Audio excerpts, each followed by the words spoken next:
Arrancó nomás, ¿eh? ¿Qué tal? Muy buenos días para todos, bienvenidos, aquí estamos. Esto es la primera edición de MBD Noticias. ¿Qué tal? Un gusto recibirles con las primeras noticias de TV Ciudad. ¡Qué viernes!, ¿no? ¡Qué viernes! Sí. Con mucha humedad, ya se ve algún relámpago, lluvia. Bueno, ¿qué le parece si vamos a repasar el tiempo? Correcto. Como viene en ¿Qué estos temperatura momentos? tenemos 14 ahora? grados la temperatura actual en estos momentos en Capital. Y vamos a repasar cómo viene para hoy, que, si usted me deja ver, tenemos 5 claro, de porque mayo. quedamos torcidos. Yo me quedo en el rinconcito acá Sí. adelante, Pilar, cuénteme. Bueno, ustedes ya ven que va a estar el cielo algo nuboso, con lluvias, y me adelanto un poquito para ver 13 y 21 grados. Perfecto, adelante, adelante. Bueno, ¿cómo arranca el fin de semana? Agua. El pronóstico dice que va a haber precipitaciones. Una mínima de 15 grados, una máxima de 20 para este sábado 6 de mayo.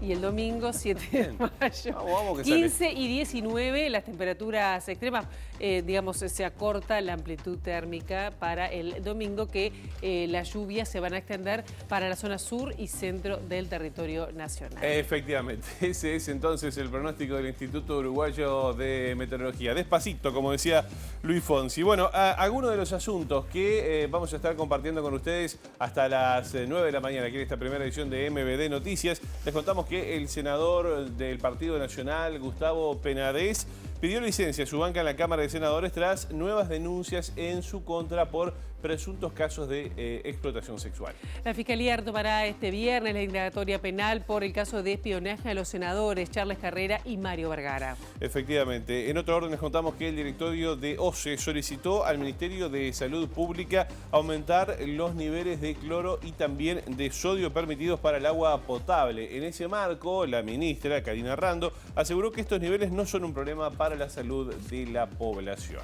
Y del ámbito internacional destacamos el pedido del presidente ucraniano Vladimir Zelensky que la Corte Internacional juzgue a Vladimir Putin por la guerra en Ucrania. En tanto, Rusia está acusando a Estados Unidos por el dron que, bueno, el otro día se vio sobre el Kremlin y que fue considerado un atentado contra la figura de Putin. Qué momento, ¿eh? Bueno, así las cosas. También hoy tenemos entrevista central, vamos a recorrer los barrios. Sí, exactamente, porque ya se están realizando cabildos en Montevideo, en la semana pasada, el 29 de abril concretamente, fue del municipio A. En esta jornada va a ser del municipio C, y bueno, vamos a estar hablando con los alcaldes respectivos, en este caso el de A, Juan Carlos Plachot y Jorge Cabrera del municipio C, para ver, bueno, cuáles han sido, cómo ha sido el proceso, los reclamos, así que lo vamos a ver sobre las 8:30 de la mañana. Muy bien, todo eso y más hasta las 9 en esta primera edición de MBD Noticias. Ahora vemos cómo está Montevideo a través de las cámaras del Centro de Gestión de Movilidad,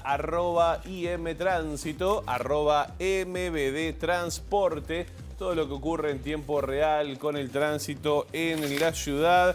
Algunas calles cortadas que se dan a esta hora, algunos aportes que nos hace el CGM. Sí, en La Paz, entre Defensa y Constitución, hasta las 20 horas va a estar cortado por tareas de grúa, y Mercedes, entre Ejido y Vázquez, bueno, hasta bien poquito, ¿no? Ya a esta hora se debe estar terminando el trabajo de púa que mantenía cortada esta calle. Exactamente, estaba cortado acá, en la esquina del canal. Bueno, también Emancipación entre Fray Antonio Aldao y Garzón, cortado hasta las 5 de la tarde por tareas de OCE, y Bérgamo entre José Beloni y Carlos Neri, cortado hasta las 4:30 de la tarde por tareas de UTE. Ustedes recuerdan, tienen presente que el próximo domingo se va a correr la Maratón de Montevideo, que va a recorrer más de 22 barrios de la ciudad, y va a partir desde las 7 de la mañana en la explanada de la Intendencia, pero ya hay cortes previstos desde el sábado, desde mañana sábado, ¿no? Efectivamente, porque quedará cortado muy tempranito entre 18 de julio, perdón, Julio es un amigo, 18 de julio entre Barrio San Martín y Ejido, por el armado, allí en la zona, en la partida de la maratón. Ustedes están viendo imágenes de allí, que como decíamos va a recorrer varios barrios de la capital. No se podrá estacionar en toda la extensión del circuito desde desde la 1 de la mañana hasta las 12 horas del domingo 7, y los autos, atención, porque serán removidos por grúa si no los sacan a tiempo y trasladados a un lugar cercano. Efectivamente, evite ese problema. Prohibición de estacionar provisoria en Isidoro de María, entre General Flores y San Martín, desde el viernes hasta el lunes. Así las cosas. Maratón de Montevideo, que se va a poder ver además por la pantalla de TV Ciudad.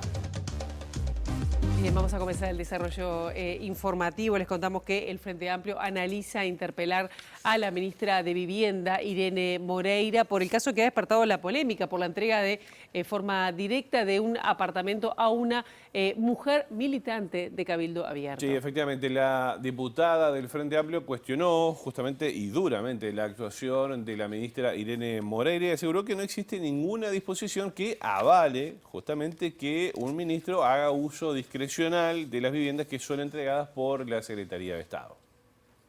No existe un cupo para la ministra, eso no existe.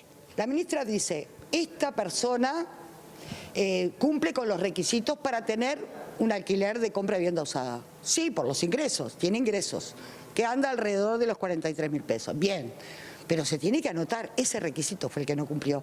Y se tiene que sortear, ese tampoco lo cumplió. Entonces, al requisito de los ingresos, por supuesto, habían 200 familias que cumplían con ese requisito. Pero no se designa ni se arma un expediente desde la Secretaría de la ministra reclamando una vivienda o un cupo para determinada persona en determinado lugar. Cairo hizo hincapié en que una vivienda de esas características en esa zona es muy codiciada por el alto valor que alcanza en el mercado. El Frente Amplio votará la interpelación de la Secretaria de Estado. Porque además nos comprometió a todos. Ella llegó a decir que los legisladores le mandaban mensajes y entonces ella casi que nos hacía favores. Yo quiero dejar claro que eso no es así. Si hay una familia que viene a la Comisión de Vivienda o que nos viene a visitar con una situación de precariedad extrema, quiero decir, situación de calle, se le llueve la casa, lo que fuera, hablamos con el MIDES, hablamos con el Ministerio de Vivienda y ellos después sus servicios técnicos definen si tiene o no derecho a una vivienda. Y la intendenta de Montevideo, Carolina Cose, también expuso sus críticas a lo actuado por la ministra Irene Moreira. Sí, la jefa comunal dijo que es una vergüenza que el Ministerio de Vivienda adjudique directamente justamente una casa a una persona de un mismo sector político de la ministra y además consideró que esta actuación viola el Código de Ética Pública. La peor opinión. Creo que es una vergüenza. Creo que viola el Código de Ética Pública. Creo que es realmente una explicación muy difícil de entender porque la ética pública implica servir a la nación y no a una fracción política. Lo dice exactamente así la ley. Y además, el tema de la discrecionalidad es muy injusto para todas las personas que necesitan un hogar y necesitan una vivienda. Estamos hablando de que había una promesa de 50.000 viviendas, de las cuales no se ha concretado ninguna. En ese marco hay una enorme cantidad de personas que necesitan una vivienda, que necesitan un hogar. Los mecanismos tienen que ser transparentes, entonces asignarle a dedo una vivienda a una persona verdaderamente es muy injusto para las miles y miles de personas que la necesitan. Así que realmente considero que es una situación penosa y que no le hace bien ni al sistema político, ni a la democracia, ni por supuesto a la transparencia, porque creo que se violó el Código de Ética Pública. ¿La ministra debería renunciar? Cada persona es dueña de sus decisiones y yo no formo parte de este gobierno nacional, pero verdaderamente me parece grave lo que ha sucedido. Bien, y también se expresaron desde Cabildo Abierto, sector que integra Irene Moreira y que además es esposa de su líder. Sí, efectivamente. En ese marco, el senador Guillermo Domenech dijo que Moreira actuó de alguna manera ajustada a derecho. Además dijo que es una persona honorable y, entre otras cosas, señaló que con todo esto se busca enlodar a su partido, Cabildo Abierto. Se pone el foco en la adjudicación de una vivienda a una persona que yo considero que está en estado de vulnerabilidad. Nos llenamos la boca hablando de la mujer, de las actitudes que se han tenido tradicionalmente con las mujeres, y cuando aparece una mujer sola, con una hija a su cargo, en situación de vulnerabilidad, como al parecer es militante de Cabildo Abierto, porque no sé quién es en realidad la persona beneficiada, se arma un soberano escándalo. Hoy, surgieron informaciones que vinculan a Mónica Piris con una empresa con sede en Sudamérica. A mí no me consta, yo hago fe en lo que me ha dicho la ministra, que es una persona honorable y bueno, y me ratifico en todo lo que acabo de decir, ¿no? Yo creo que se mide a Cabildo Abierto con una vara muy distinta y se busca cualquier pretexto para enlodarnos, para perjudicar el prestigio del partido. Y dirigentes de la coalición de gobierno tanto están mirando con atención y preocupación la situación generada por la ministra de Vivienda, Irene Moreira, y no descartan que pueda además tener consecuencias a nivel parlamentario, como lo que ya está expresando el Frente Amplio de convocar la interpelación, ¿no? Sí, en ese marco el senador nacionalista Jorge Gandini dijo que la situación lo tomó por sorpresa y además destacó que lo que se dio en el marco de este caso Moreira es una situación injusta para muchas personas. Yo no sabía que el ministro o la ministra tiene un cupo que puede reservarse, según se dice, para algunos casos de emergencia con respaldo formal, pero para otros para ser adjudicada discrecionalmente. No parece que sea un procedimiento justo para tanta gente con enormes necesidades, muchas más importantes que las que parecen ser de este caso, y que no les toca tener a alguien que le adjudique una vivienda. Consultado sobre si este tema podría generar mayores rispideces en la relación entre gobierno y Cabildo Abierto, Gandini señaló: no veo un problema con Cabildo Abierto, veo una diferencia con un ministro de Estado y en ese sentido lo analizo. No me genera ningún problema con Cabildo Abierto. Le pregunto porque Cabildo Abierto salió a respaldar un poco el accionar. Es lo que le corresponde, pero yo no le adjudico ninguna responsabilidad a un partido político por el accionar de una figura que está en el Poder Ejecutivo. Bueno, varios referentes a nivel político hablaron de esta situación. Por ejemplo, fue consultado el ministro de Trabajo, Pablo Mieres, que, entre otras cosas, dijo que los actos de gobierno deben regirse por criterios de objetividad. Y por esto mismo preocupa esta situación que se ha generado dentro del gabinete. Es un tema que nos preocupa, indudablemente, como aquí hablo como partido, al Partido Independiente, tenemos que tener todos los elementos arriba de la mesa, no se puede hablar a las corridas, pero obviamente los actos de gobierno tienen que regirse por criterios de objetividad y de acceso universal de los ciudadanos a los bienes y servicios. Eso no significa que nosotros tengamos una posición definida sobre este punto, porque entendemos que hay que tener todos los elementos arriba de la mesa y esto está en proceso. Que haya criterios discrecionales para asignación de viviendas, obviamente, o de otros bienes, no solo de viviendas, pueden ser de otros beneficios.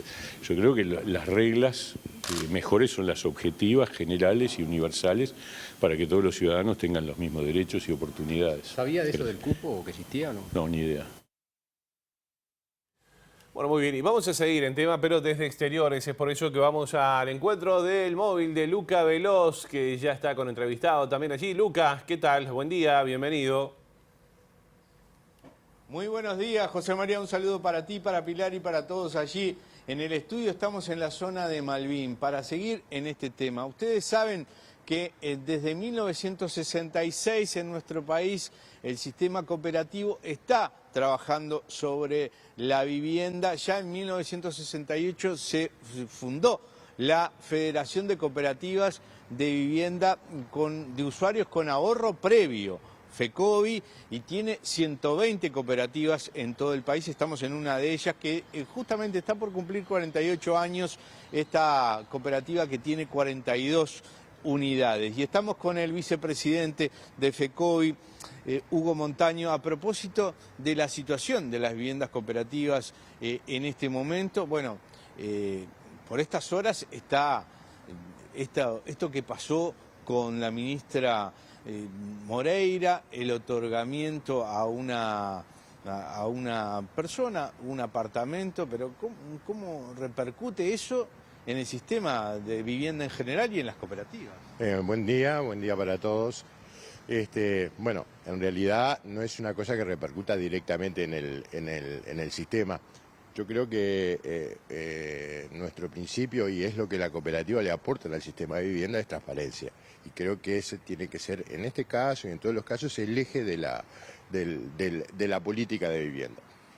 Y esa es la ventaja de las cooperativas, le aportan transparencia al acceso a la vivienda social en el Uruguay, ha abierto las posibilidades a miles de familias, a decenas de miles de familias, de que accedan a uno de esos objetivos que uno como familia se plantea siempre, que es llegar al techo, a la vivienda propia, a resolver el lugar donde uno va a desarrollar el conjunto de su vida, uno, sus hijos, sus nietos.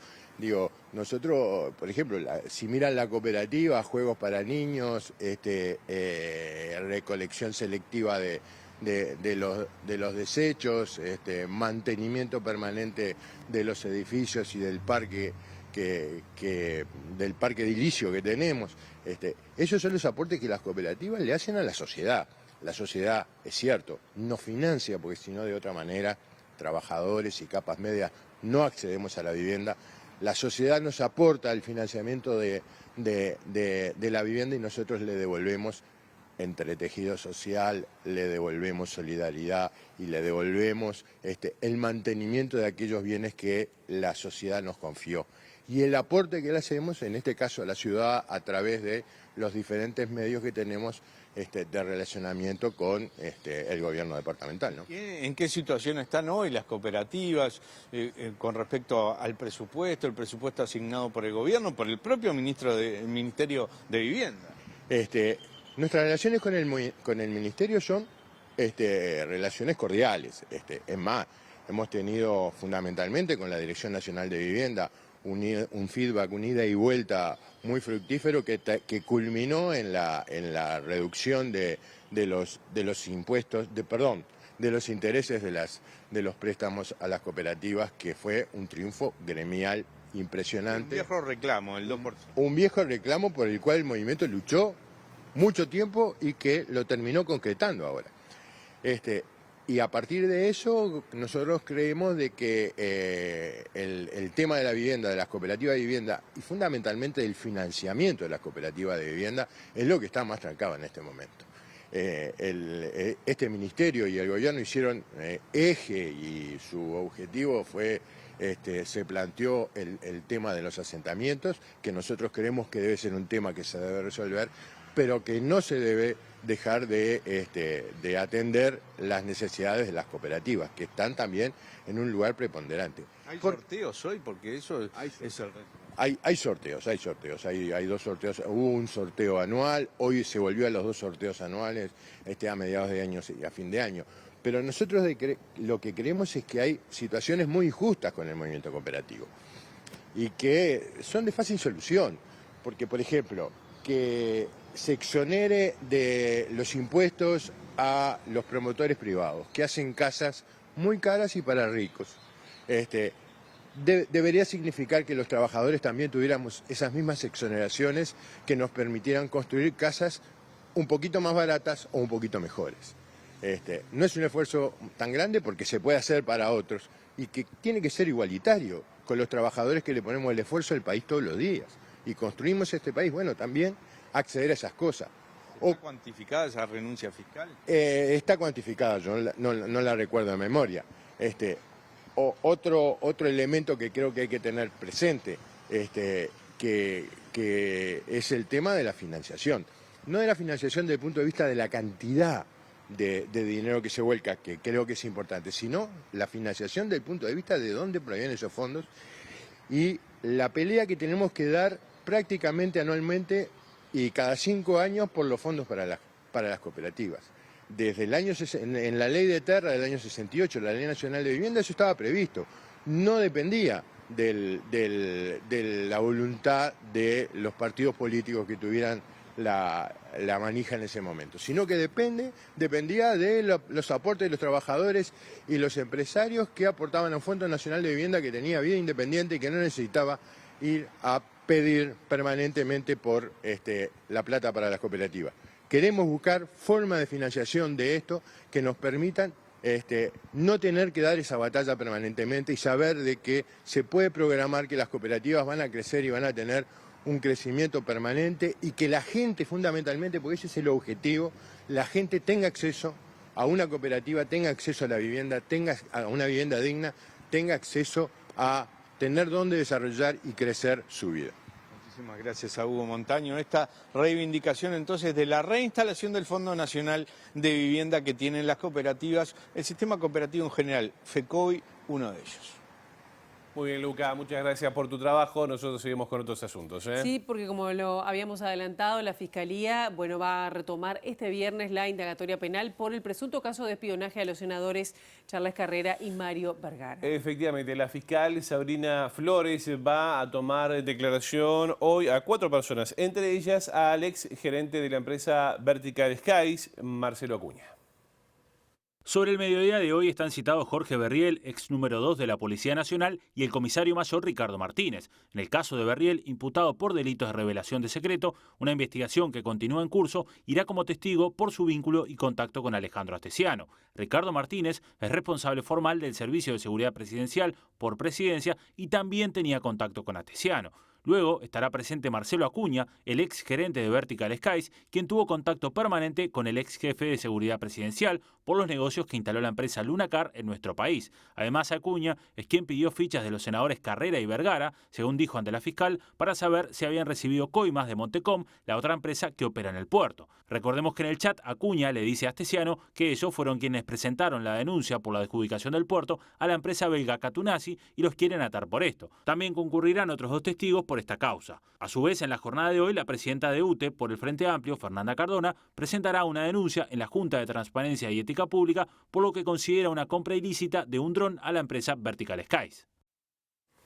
Y en otro asunto relacionado, estamos hablando de que Fernanda Cardona, directora de UTE, representación del Frente Amplio, va a presentar este viernes una denuncia ante la Junta de Transparencia y Ética Pública, la JUTEP, por la compra del dron a Lunacar, sociedad anónima subsidiaria de Vertical Sky en nuestro país. En los últimos meses, Cardona recopiló información sobre la compra de este dron, tras lo cual constató posibles desviaciones al Código de Ética Pública. Entre otros aspectos, se determinó que la compra que se hizo a través de una licitación se concretó tras 2 años de reuniones entre representantes de UTE, del Ministerio de Defensa y de la propia empresa beneficiaria. Recordemos que el dron tuvo un costo de $750.000 más otros $250.000 por la compra de un software justamente para usarlo y será utilizado para el control de las líneas de alta tensión del ente energético. Sin embargo, será administrado por la Fuerza Aérea tras un convenio firmado con el Ministerio de Defensa que lo utilizará para tareas de custodia del mar y de la frontera. El dron,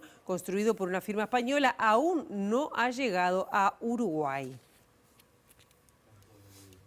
Qué misterio, ¿eh? ¿Llegará ese dron? Bueno, vamos a cambiar de tema. Un asunto que le contábamos en el arranque de esta primera edición de MBD Noticias. El senador del Partido Nacional, Gustavo Penades, pidió formalmente una licencia de 30 días a la presidenta de la Asamblea General, Beatriz Argimón. Sí, la solicitud se realizó tras el pedido de legisladores del propio Partido Nacional de que se tome licencia mientras se sustancia la investigación en su contra por presunta explotación sexual a menores.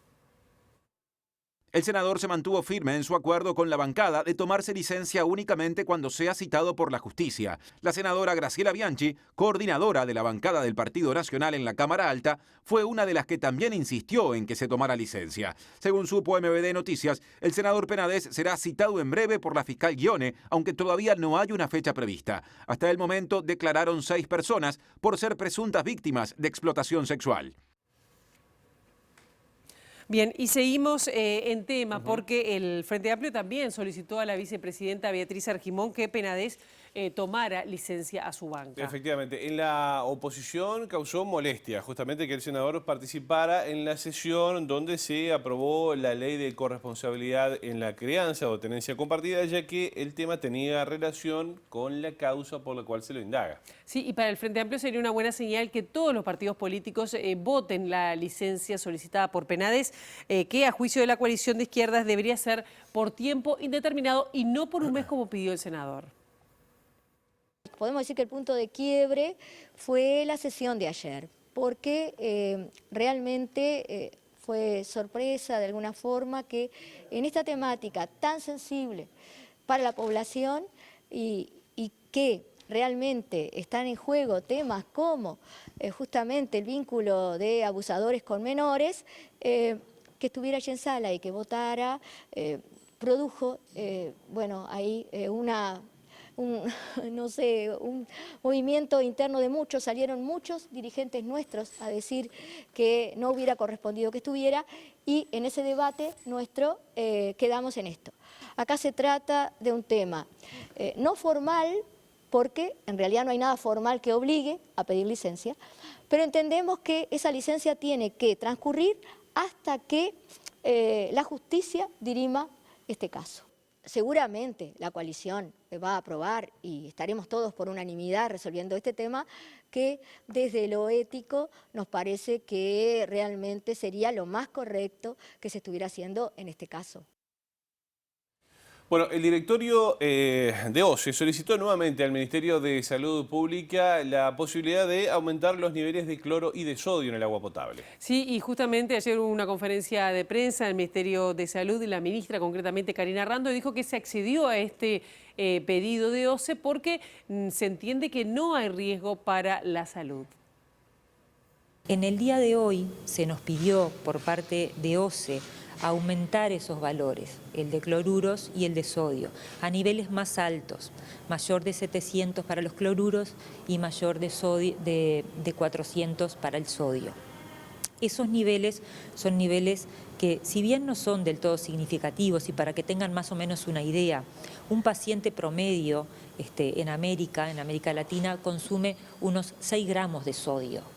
Y la cantidad de sodio de 0,4 gramos es en realidad menos de un 10%. Si tomara 1 litro de agua, tomaría menos de un 10% extra de lo que come una persona normal de sodio. Por lo tanto, no se ha visto como un problema de salud importante para la población general.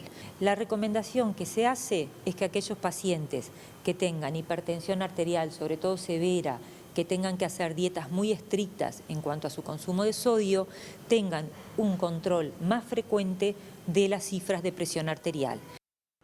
Por otro lado, la ministra informó que se acordó la creación de una comisión para el control y fiscalización diaria de los niveles de cloro y sodio, integrada por OCE, el Ministerio de Ambiente, Ministerio de Salud Pública, la URCA y el SINAE. Además, se realizó una consulta al Ministerio de Economía para evaluar la posibilidad de generar una facilidad para el consumo de agua embotellada.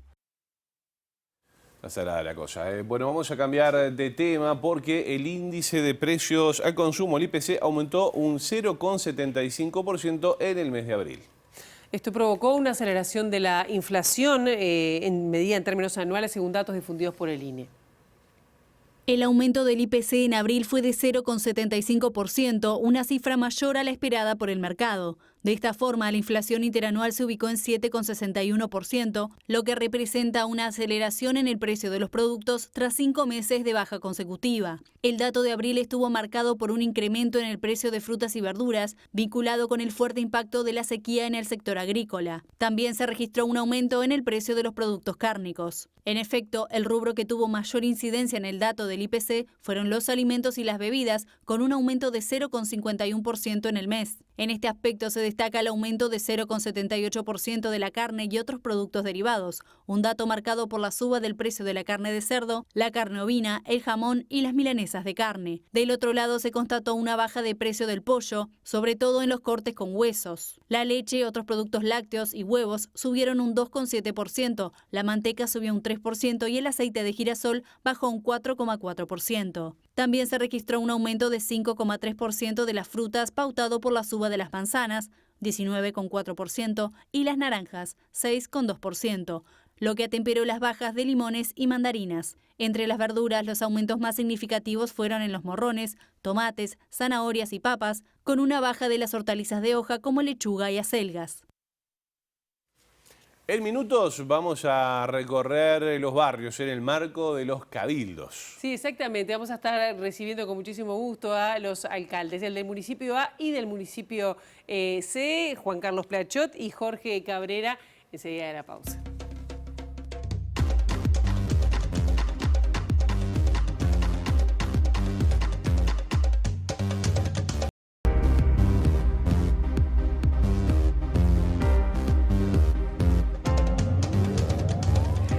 como dijimos, entre abril y mayo, porque culmina el 19 de mayo, se están realizando los cabildos en Montevideo y vamos a estar iniciamos hoy un ciclo donde vamos a estar invitando a todos los alcaldes, a los 8 alcaldes de Montevideo, justamente para que nos cuenten cómo ha sido o cómo plantean estas rendiciones públicas a la ciudadanía. Y ya recibimos con mucho gusto, porque están en los estudios de TV Ciudad, Juan Carlos Plachot del municipio A y Jorge Cabrera del municipio C.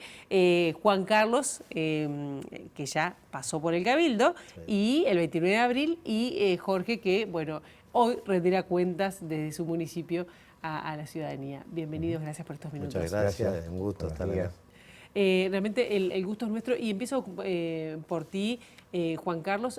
¿Cómo estuvo de participación de gente el 29 de abril? Hubieron unas 350, 380 personas, o sea, estuvo muy bueno. El lugar estaba lindo, el día acompañó muchísimo, pues fue el sábado a las 11 de la mañana. Y bueno, ahí rendimos las cuentas del 2022, pasamos las proyecciones de todo lo hecho en ese año y lo que vamos a hacer en este año, que ya más o menos ya tenemos planificado, y intercambiamos con los vecinos para ver cómo proyectarnos el 2024 y 2025. Tú, cuando viniste hace ya el año pasado, ¿no? Porque bueno, ingresaste a mitad del periodo, digamos, en el municipio como alcalde. Planteabas el tema de la pobreza, tema de trabajo. ¿Esos temas estuvieron presentes? Porque tú también diste un discurso de cuáles son las principales necesidades. ¿Cómo fue? ¿Se ha avanzado algo? Nosotros hicimos los 3 precabildos, uno por zona. Tenemos 3 centros comunales en el municipio A. En los 3 precabildos, lo que más nos puso a la gente fueron la inseguridad en la zona, en los 3 precabildos. Y bueno, eso hemos tenido reuniones con el ministerio, pero está complicado para solucionar ese tema. Tenemos un área muy grande que ha caído en un nivel socioeconómico bajo, y eso ha motivado también que se empiece a incrementar lo que es la inseguridad en todos los barrios.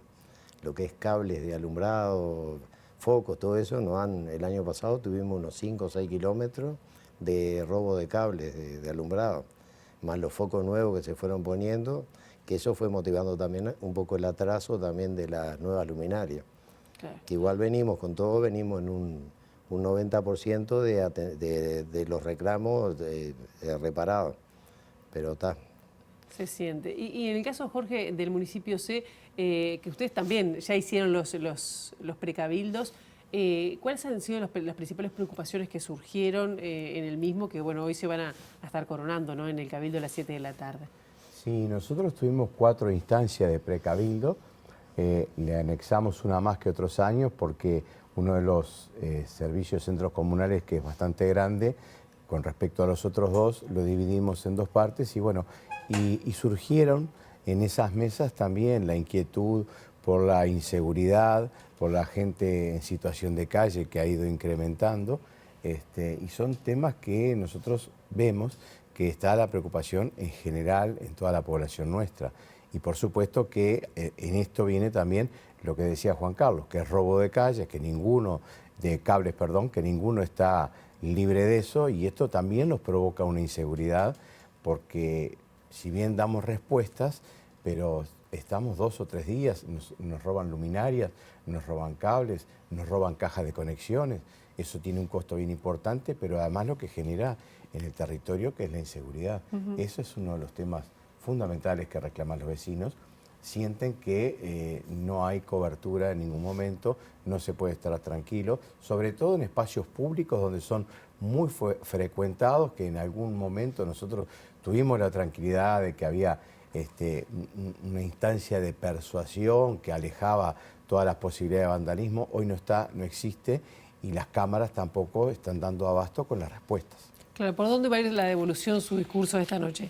Bueno, nosotros trabajamos en los precabildos, en las 4 líneas estratégicas que tiene el municipio, y vamos a estar, lo que hicimos fue resumir los planteamientos de acuerdo a cada una de las líneas, y por cada una de las líneas se le va a estar dando respuestas en general a las vecinas y a los vecinos.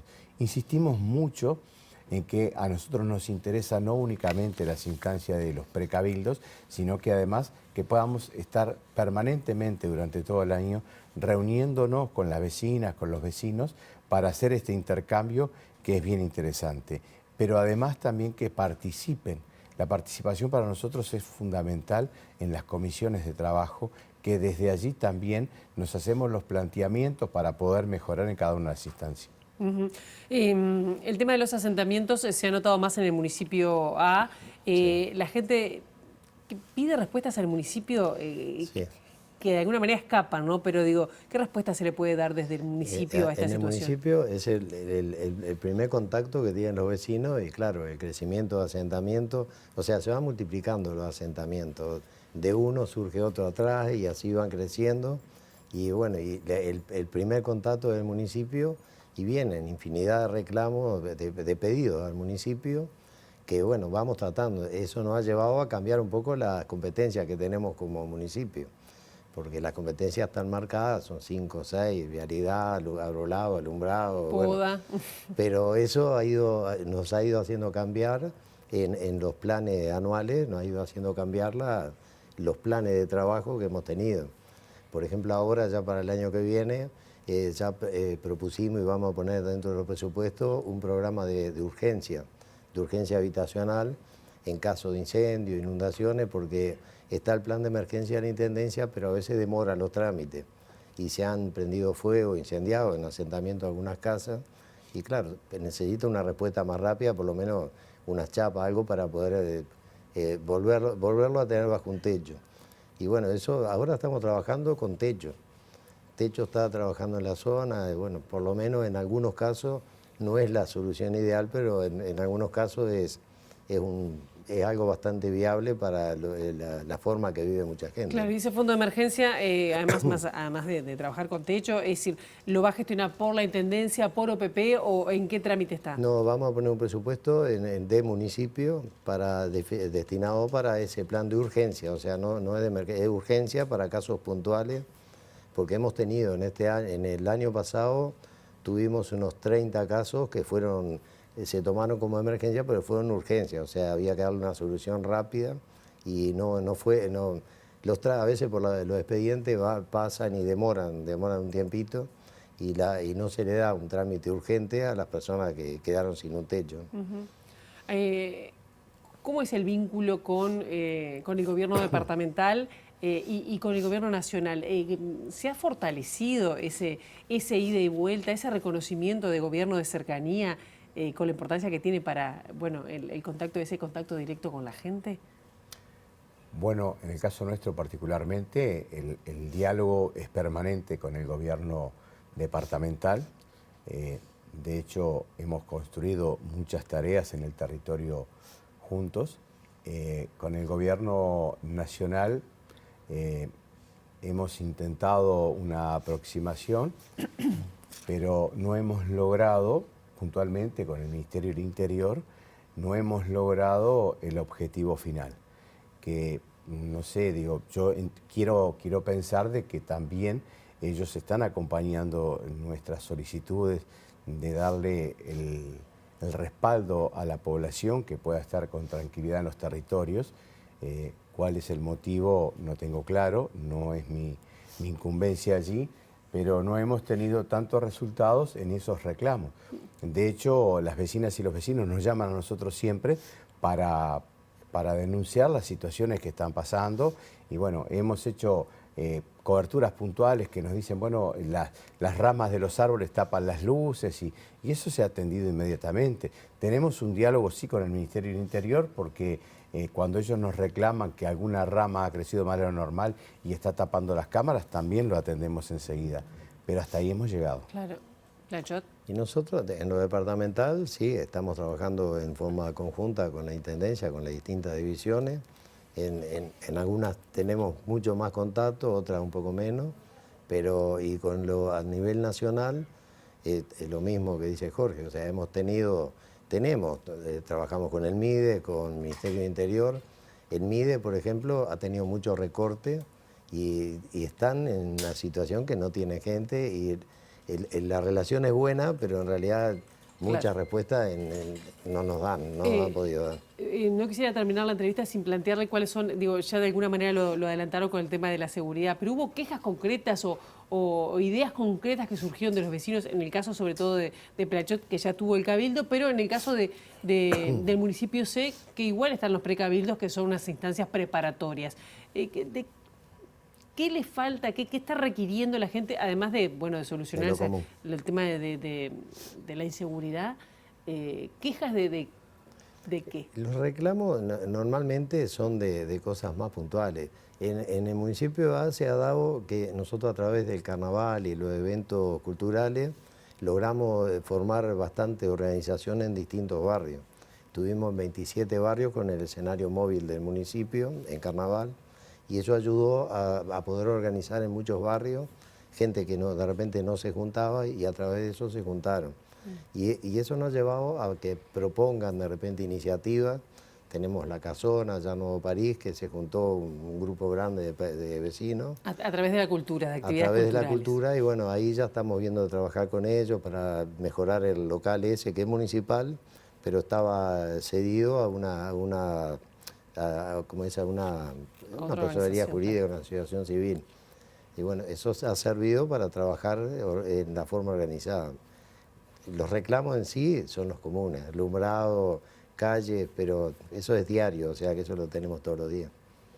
Nosotros también tenemos reuniones periódicas convocadas por las vecinas y los vecinos. De hecho, ya tenemos agendadas otras más puntualmente por el tema de seguridad.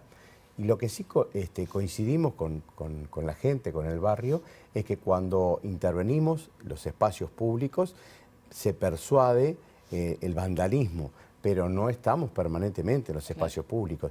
Entonces, lo que reclama en este caso el vecindario es que no sienten la presencia de persuasión de las autoridades del Ministerio del Interior y también no están siendo atendidos en los reclamos que se hacen en los llamados a las emergencias en forma inmediata. Claro. Y en lo que es el nivel de participación, ¿ha caído en lo que ustedes ven la participación año a año en los cabildos o en esos ámbitos de participación ciudadana? La pandemia achicó mucho el nivel de participación de la gente, pero creo que en este último año se ha dado, pues lo vemos en la recorrida con los barrios, está creciendo y creciendo en una forma acelerada. Las ganas de participar de la gente en todo lo que es cosas propuestas por los barrios y todo, pero está creciendo. Bien. Sí, nosotros es el segundo año, es el segundo cabildo que lo vamos a hacer en forma presencial. Tenemos la primera experiencia del cabildo en este periodo que se hizo a través del Zoom por la pandemia. Creo que no es una cifra real esa la de la participación, porque yo digo, prendés la camarita y haces acto de presencia, pero no estás, no participás. Entonces la medición realmente se da con la presencialidad.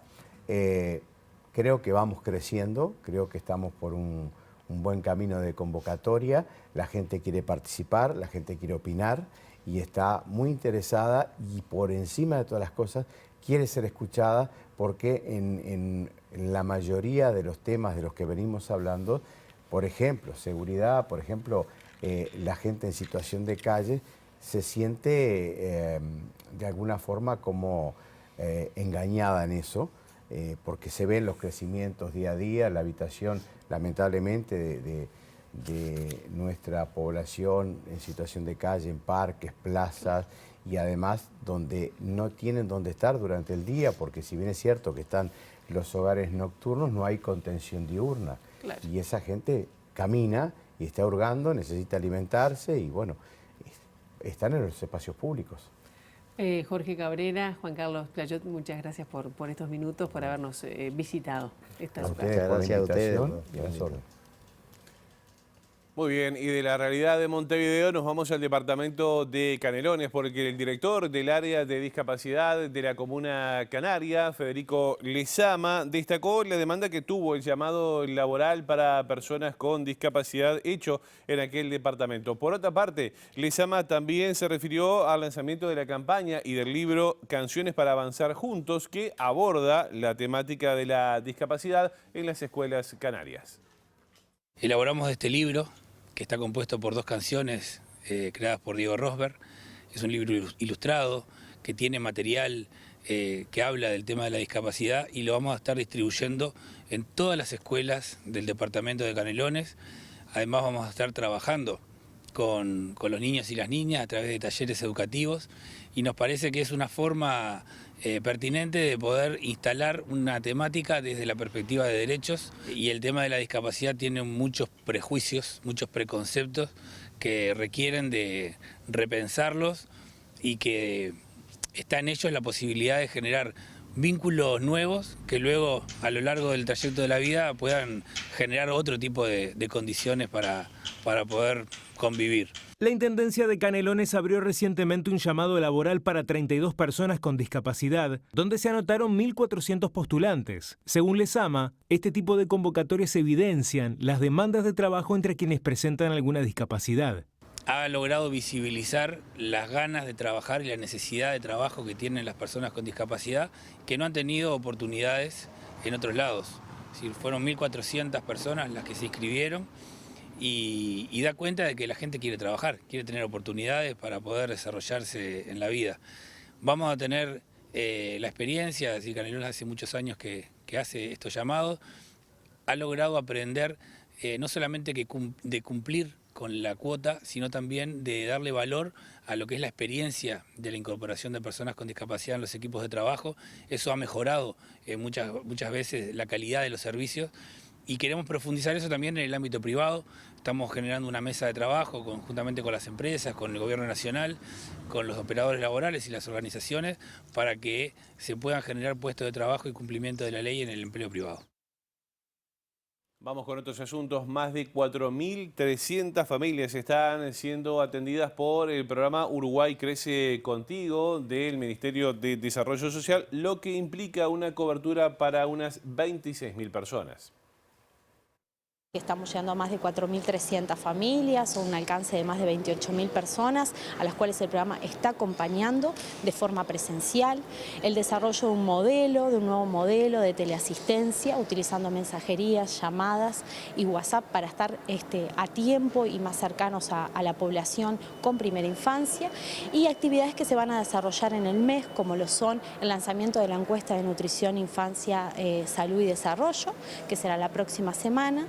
También estaremos realizando el lanzamiento de un programa que estamos trabajando con el Instituto Nacional de Alimentación, de apoyo de alimentación saludable para embarazadas y niños de hasta 1 año.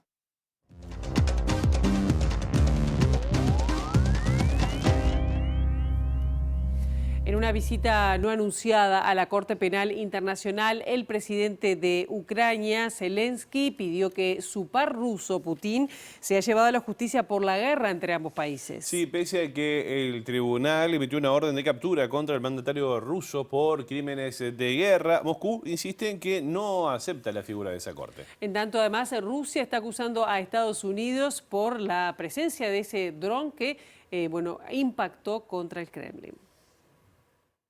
El agresor debe sentir todo el poder de la justicia, es nuestra responsabilidad histórica. Con estas declaraciones, el presidente ucraniano Volodymyr Zelensky urgió a que el mandatario ruso Vladimir Putin sea juzgado por los crímenes cometidos en el conflicto que ordenó contra su país y pidió la creación de un tribunal de crímenes de guerra separado de la Corte Penal Internacional con sede en La Haya, desde donde pronunció un discurso este jueves 4 de mayo.